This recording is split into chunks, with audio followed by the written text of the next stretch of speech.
Hi everyone, it's Laura, and today I'm here to talk about The Memory Thief.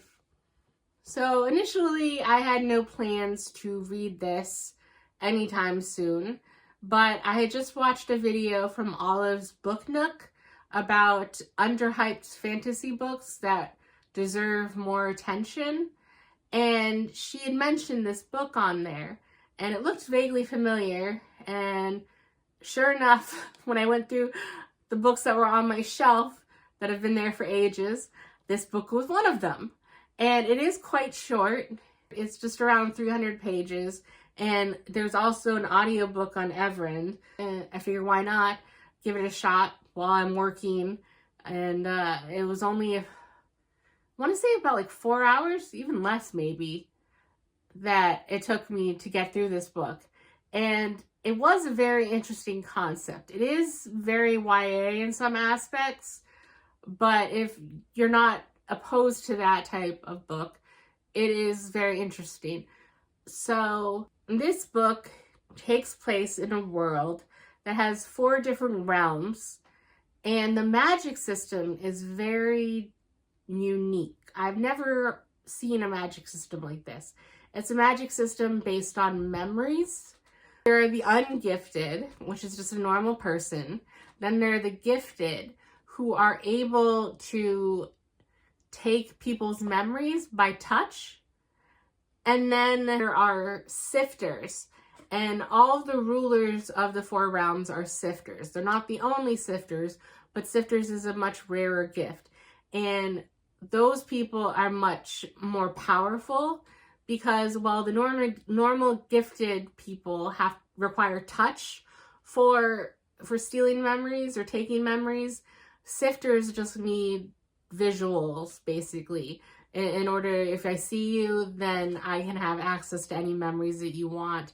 I can probably implant false memories in you, and they're just very powerful. So I did find it very interesting to see what a civilization built with this magic system took form as, because the soldiers were called minders, and they were made up of gifted people, some of them sifters.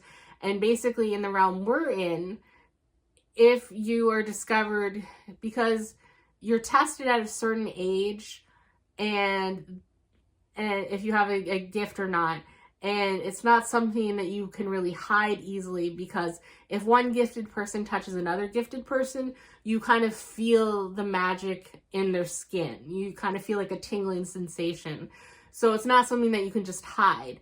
And if they discover that you have the gift, then you are tattooed. You're tattooed with the realm that you were tested in, and then with your gift. So like it's an open circle. If you're ungifted, I don't remember exactly what it is if you're gifted, but something denotes that. And then it's a creepy eye thing if you're a sifter. And so there's really no way to hide. And in a society where physical touch means that pickpockets exist in any society, well, what if people can steal memories, happiness, or memories of skills, or your first child, or a birthday party, or all these important memories just by touch? So a lot of people are huddled in streets in multiple layers of clothing because they don't want any of their skin visible or being able to be touched easily by people. And there's a memory black market.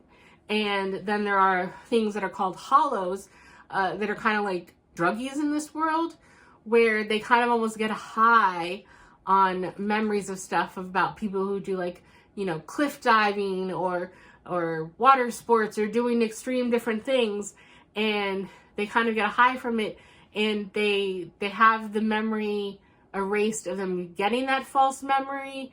So it's almost like they believe that it's something they did, but then they need another different high, and it's just a bizarre world.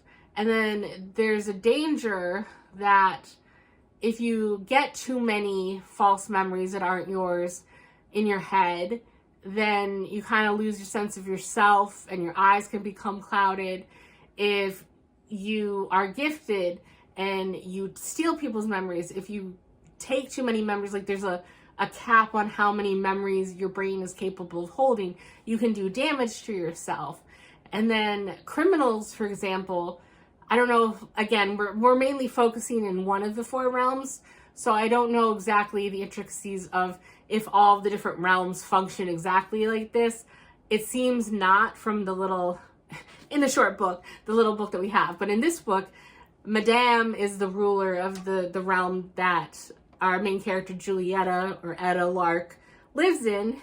She basically condemns any criminals to a public execution of sorts, where she basically wipes them of any memories and they die, and then she auctions off their memories. And that's just a cruel and unusual way to go.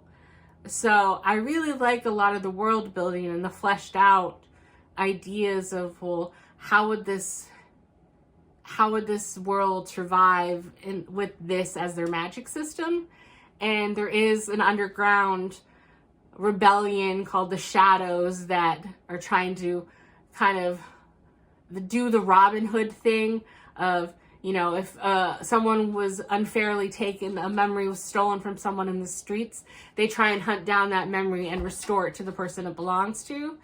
And I liked a lot of the world building, but this story I didn't like as much, because basically some accident happened. You don't know for a while what accident is, caused her mother to be in a coma. And so she's in a place called the asylum. And so unfortunately what happens is that when the beds at the asylum become too full, there's a lottery. If your number comes up, you are basically wiped of your memories, so the bed can become available to a new patient. And so she's horrified when she gets a notice in like the first chapter that her mom is up for this within like a week or something. So she's desperate to save her mom because her mom's fingers are twitching, and so she believes her mom is coming out of her coma despite it being 4 years since the accident that caused whatever issues was going on. And so she is trying to find a way to save her mom, and she has to go, she tries to align herself with the Shadows, the rebels, but they have a mission for her in order for them to agree to help save her mom. And so she undergoes this, and because they don't trust her right off the bat, she ends up being partnered with this guy, Reed, and there's a romance there. And it just seems like a very YA thing to do when in such a short book, trying to have the world building, introduction to the magic system, have the plot, and have a romance subplot, because this is a standalone. But I almost wish if they wanted to include the romance that they had somehow made it a duology or something, or they had only like hinted at a romance to come, because the characters are still quite young. They, you know, you could infer that they would be together after the events of this book or something, because it just, I don't know. I think I'm just over this era of YA. I'm a little too old for it maybe, but I did like the idea of it. And then the timeline of the book was just so condensed, because trying to fulfill the mission for the Shadows to save her mom in such a short time frame, and all the events that happen in this book in such a short time, it almost just seems unrealistic with how much goes on in the time frame, that I almost wish it was kind of like they had a month or something. Even you don't even have to see everything happening in the in-between times. There could be time skips, but just to think that she's here, she's doing this, she's here, this, and then on top of that, the romance added to try and make the romance between her and Reed believable, that you know that they've only known each other for a few days. And it just, I don't know, there were parts of it that I really liked a lot, and then other parts where I wish it was slightly different and I would like it better. But overall, I am happy that I read this, but because it was YA and it wasn't a favorite of mine.